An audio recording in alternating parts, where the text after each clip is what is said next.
Hello बच्चों, welcome to शक्ति पाठशाला।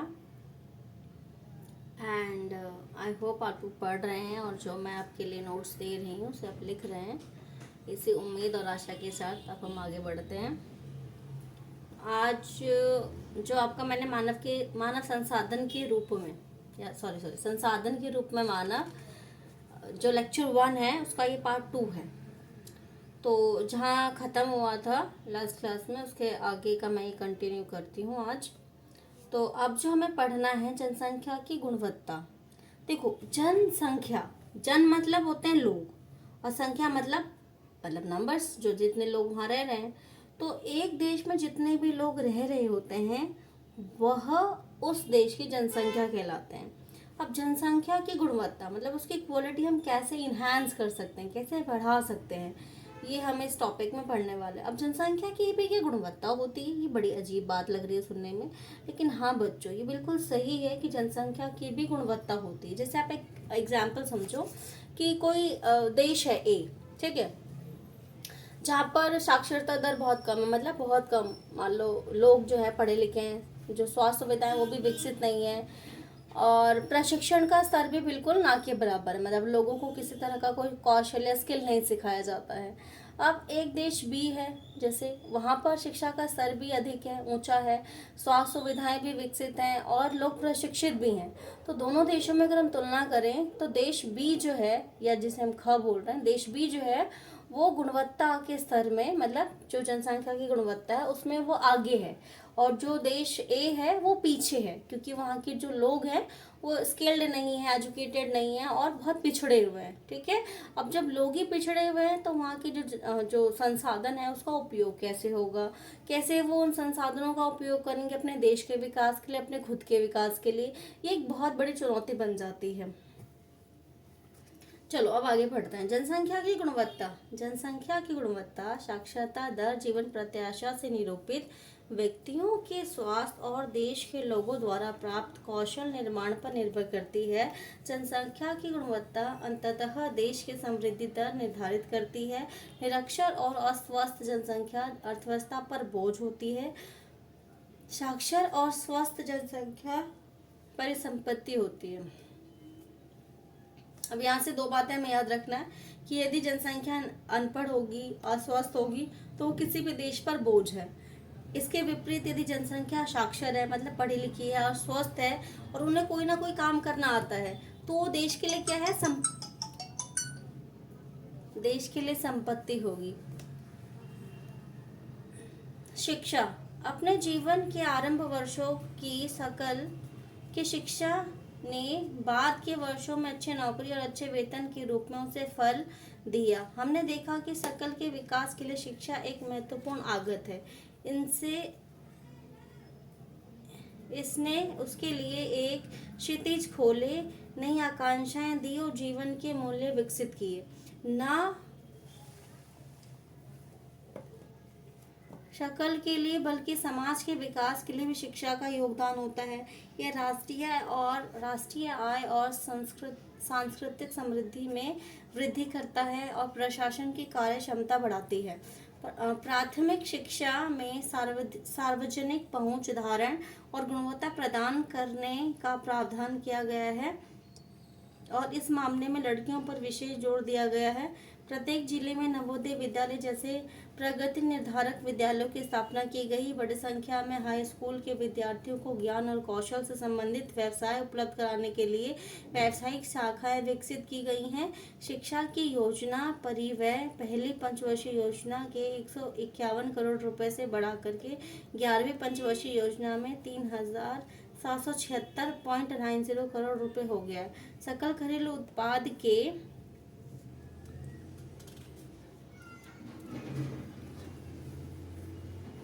अब यहाँ पे देखो, पहले ये चार्ट समझते हम। ये आपका कंपैरिजन है 1951 से लेकर के 2001 तक साक्षरता दर है, ये महिलाओं का, पुरुष का और व्यक्ति का। तो ये ओवरऑल है जिसमें महिला पुरुष दोनों शामिल है। तो देख रहे हैं हम हर साल जो साक्षरता दर है वो बढ़ती जा रही है, ठीक है। लेकिन अगर हम बात करें कि पुरुषों की साक्षरता दर जो है महिलाओं की साक्षरता दर से अधिक है, हर बार देखो आप सबसे पहले तो जो 1951 था उसमें जो पुरुषों की साक्षरता दर थी वो 20 से कम थी, लेकिन महिलाओं की तो 10 से ही कम थी।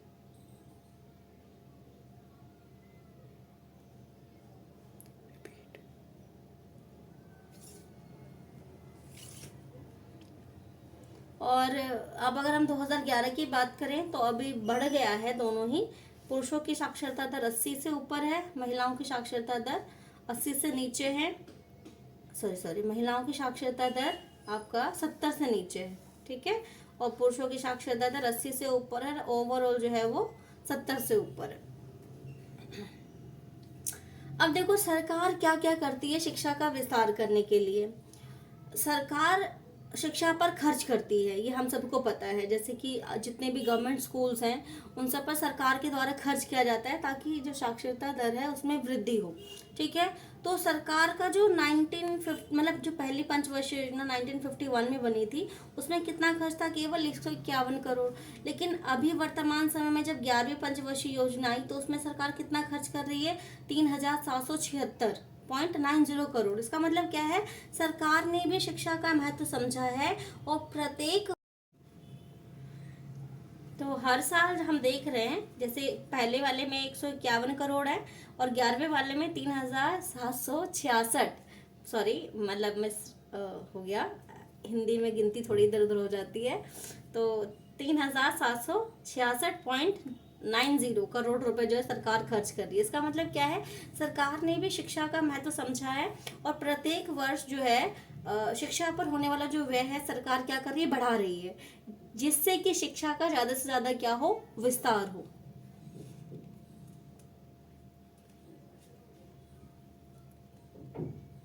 अब ये एक रिपोर्ट है, स्रोत है राष्ट्रीय शिक्षा नीति 1986, पढ़ लेते हैं हम एक बार।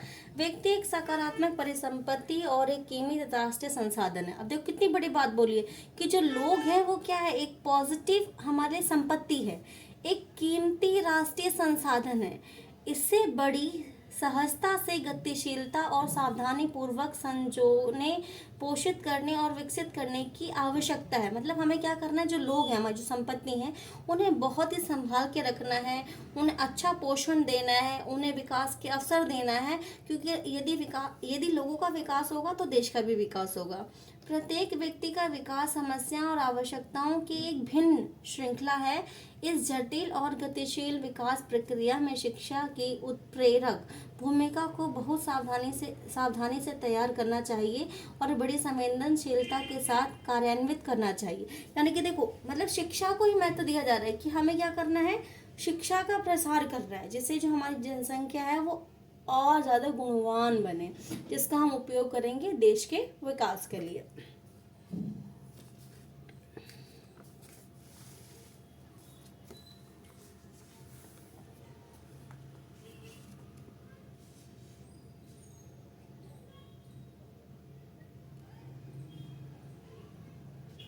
अब साक्षरता दर की यदि हम बात, सबसे पहले आप ये देखो 1951 से 1952 में कितना खर्च हो रहा था, जीडीपी का 0.64%, यानी 1% से भी कम है। लेकिन 2011-12 में इसे कितना कर दिया गया खर्च को, 3.11%, यानी कि सरकार ने क्या किया, शिक्षा पर जो खर्च है उसको बढ़ाया है। साक्षरता दर की यदि हम बात करें तो 1951 में 18% था, जो कि 2011 में 74% हो गया है। साक्षरता प्रत्येक नागरिक का न केवल अधिकार है बल्कि यह नागरिक द्वारा अपने कर्तव्यों का ठीक प्रकार से पालन करने तथा अपने अधिकारों का ठीक प्रकार से लाभ उठाने के लिए अनिवार्य है। अब देखो यहाँ पर क्या बोला है कि शिक्षा न केवल नागरिकों का अधिकार है बल्कि ये बहुत ज़रूरी है, ताकि व्यक्ति शिक्षित होगा तो अपने कर्तव्यों का भी पालन अच्छे से करेगा। मतलब जो लोग शिक्षित होंगे तो उन्हें पता मतलब वो अपनी जिम्मेदारी समझेंगे कि हमारा जो दायित्व है केवल अपने परिवार के प्रति नहीं है, अपने देश के प्रति भी है। जैसे आप देखो सरकार इतना पैसा खर्च करती है, अब आप अगर गवर्नमेंट स्कूल में पढ़ते हो तो आप सबको पता ही होगा कि सरकार आपका मतलब कोई बच्चा मान लो नर्सरी से 12th तक पढ़ता है, आपसे 1 रुपया भी फीस नहीं ली जा रही, वो नाम मात्र का जो 100-150 रुपये ले जाता है वो आप पता ही, आपको कोई पैसा नहीं है, ठीक है। आपको पता है कि प्राइवेट स्कूल्स में कितनी ज़्यादा फीस होती है, ठीक है। तो सरकार आपकी शिक्षा पे क्या कर रही है, खर्च कर रही है। क्यों कर रही है, ताकि आगे जा कर के आप एक जिम्मेदार नागरिक बने और देश की तरक्की में अपना एक योगदान दें, ठीक है।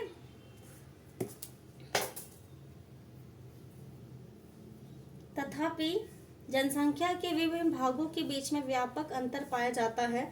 महिलाओं की अपेक्षा पुरुषों में साक्षरता दर करीब 16.6% अधिक है। ग्रामीण क्षेत्रों की अपेक्षा नगरीय क्षेत्रों में साक्षरता दर करीब 16% अधिक है। केरल के कुछ जिलों में साक्षरता दर 93% है, जबकि बिहार में 63% ही है। प्राथमिक स्कूल प्रणाली भारत के 5 लाख से अधिक गांवों में फैली हुई है। दुर्भाग्यवश स्कूल शिक्षा के इस विस्तार को शिक्षा की निम्न स्तर और पढ़ाई बीच में छोड़ने की उच्च दर ने कमजोर कर दिया है। 6 से 14 वर्ष की आयु वर्ग के सभी बच्चों को वर्ष 2010 तक प्राथमिक शिक्षा प्रदान करने के लिए सर्व शिक्षा अभियान एक महत्वपूर्ण कदम था। तो ये आप अंडरलाइन कर लेना कि सर्व शिक्षा अभियान में क्या किया गया था। 6 से 14 वर्ष के बच्चों को मुफ्त में शिक्षा दी जाएगी। इसके लिए सरकार ने एक योजना चलाई थी जिसे सर्व शिक्षा अभियान बोला जाता है। राज्य स्थानीय सरकारों और प्राथमिक शिक्षा सार्वभौमिक लक्ष्य को प्राप्त करने के लिए समुदाय की सहभागिता के लिए केंद्र सरकार की एक और समयबद्ध पहल है। इसके साथ ही प्राथमिक शिक्षा में नामांकन बढ़ाने के लिए सेतु पाठ्यक्रम और स्कूल लौटो शिविर प्रारंभ किए गए हैं। मतलब सरकार ने इतना जो प्रयास किया कि शिक्षा दर साक्षरता दर बढ़े, मतलब प्राथमिक जो शिक्षा है उसका विस्तार हो।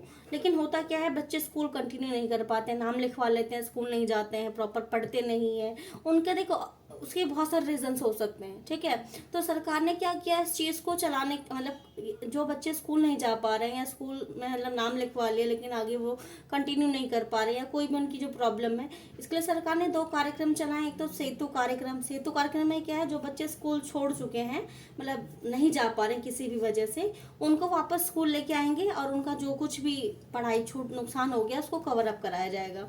और स्कूल लौटो शिविर में भी क्या है कि जो बच्चे स्कूल नहीं जा पा रहे हैं, मतलब नाम लिखवा ले किसी वजह से स्कूल नहीं जा पा रहे, उन बच्चों को भी स्कूल में लेके आ जाएगा ताकि वो भी अपनी पढ़ाई जो है वो क्या करे, आगे कंटिन्यू करे। कक्षा में बच्चों की उपस्थिति को बढ़ाने के लिए बच्चों के धारण और उनके पोषण स्थिति में सुधार के लिए दोपहर के भोजन की योजना कार्यान्वित की जा रही है। इन नीतियों से भारत में शिक्षित लोगों की संख्या में वृद्धि हो सकती है। इसके अलावा सरकार ने एक और मिड डे मील, जिसे हम दोपहर के भोजन की योजना कहते हैं, ये भी शुरू किया है। और इसका भी मेन मकसद क्या है, जैसे बच्चे खाली, जैसे माता पिता दोनों जब काम पे चले जाते थे, बच्चे जो है वो भूखे स्कूल आते थे तो पढ़ाई पर ध्यान नहीं लगा पाते थे, या कई बार क्या है बच्चे लंच में खाना खाने घर जाते थे तो वो वापस स्कूल नहीं आते थे। तो इन चीज़ों को देख करके सरकार ने देखा कि बच्चों का जो साक्षरता दर है, मतलब जो उपस्थिति दर है सॉरी, वो कम है।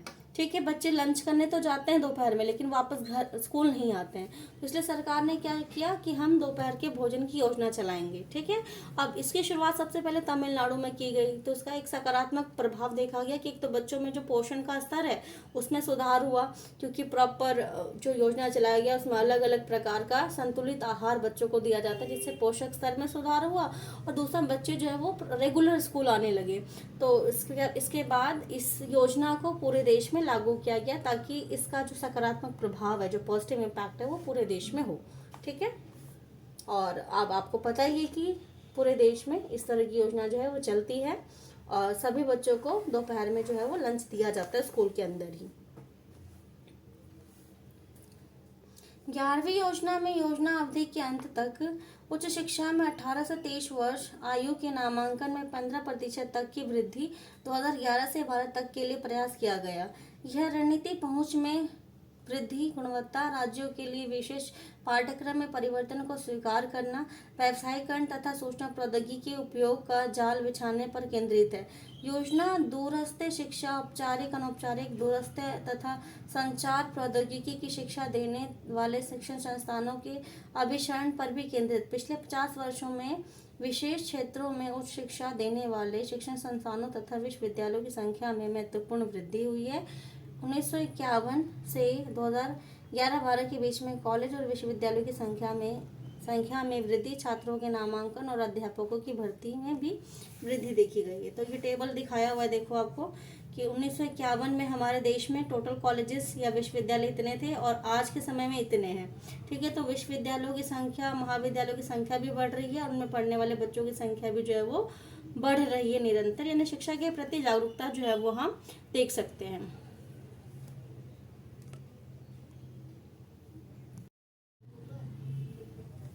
अब अगला टॉपिक है आपका स्वास्थ्य। फर्म का उद्देश्य लाभ को अधिकतम करना है।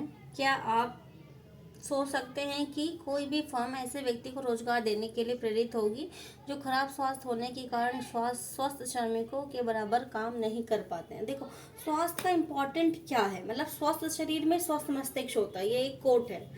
मतलब अगर हम फिट है तो हमारा जो दिमाग है वो भी फिट होगा। मतलब हमारा फिट होना बहुत ज़रूरी है, क्योंकि जब हम फिट होंगे तभी हम कोई भी काम जो है वो ठीक से कर पाएंगे।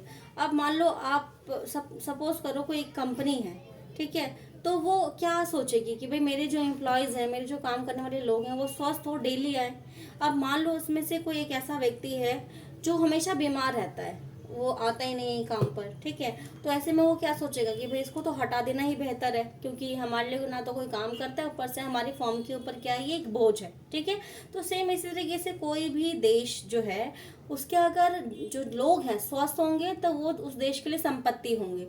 लेकिन अगर लोग बीमार रहते हैं, स्वस्थ नहीं है, उन्हें बहुत सारी प्रॉब्लम फेस करना पड़ता है, तो ऐसी स्थिति में वो देश के लिए संपत्ति ना होकर के देश के ऊपर बोझ बन सकते हैं। किसी भी व्यक्ति का स्वास्थ्य उसे अपनी क्षमता को प्राप्त करने और बीमारियों से लड़ने की ताकत देता है। और स्वस्थ लोग किसी संगठन के लिए बोझ बन जाते हैं। वास्तव में स्वास्थ्य अपना कल्याण करने का एक अपरिहार्य आधार है। इसलिए जनसंख्या की स्वास्थ्य स्थिति को सुधारना किसी देश की प्राथमिकता होती है। हमारी राष्ट्रीय नीति का लक्ष्य भी जनसंख्या के अल्प सुविधा प्राप्त वर्गों पर विशेष ध्यान देने हेतु स्वास्थ्य सेवाओं, परिवार कल्याण तथा पौष्टिक सेवा तक इनकी पहुंच को बेहतर बनाना है।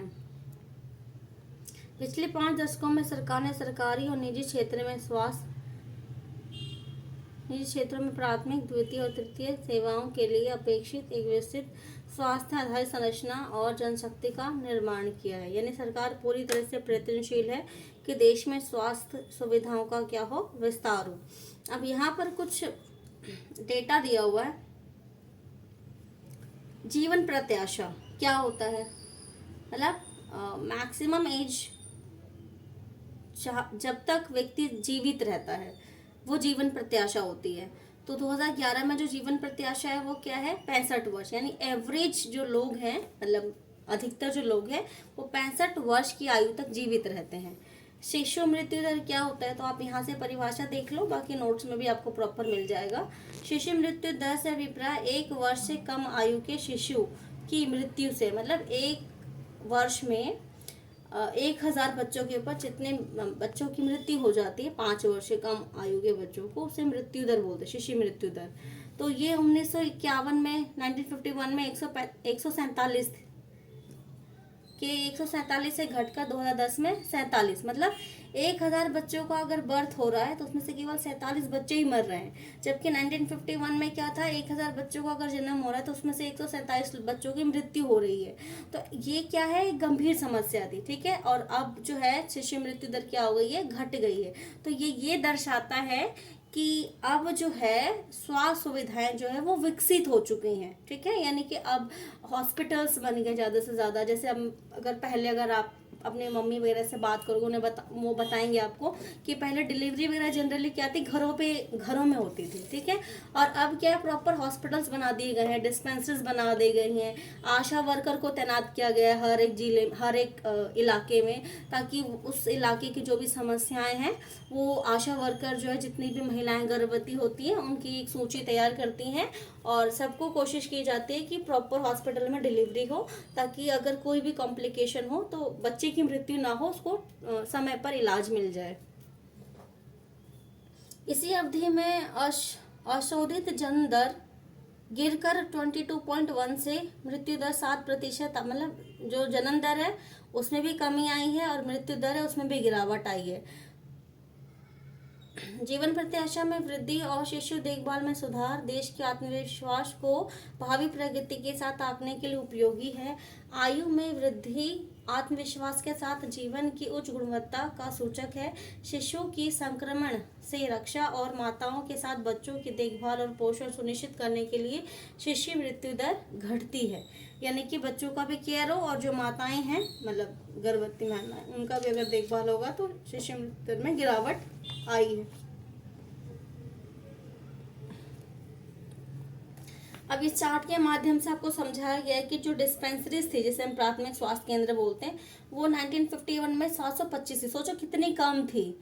और आज के समय में मतलब 2010 का डेटा है ये 1,75,277 है।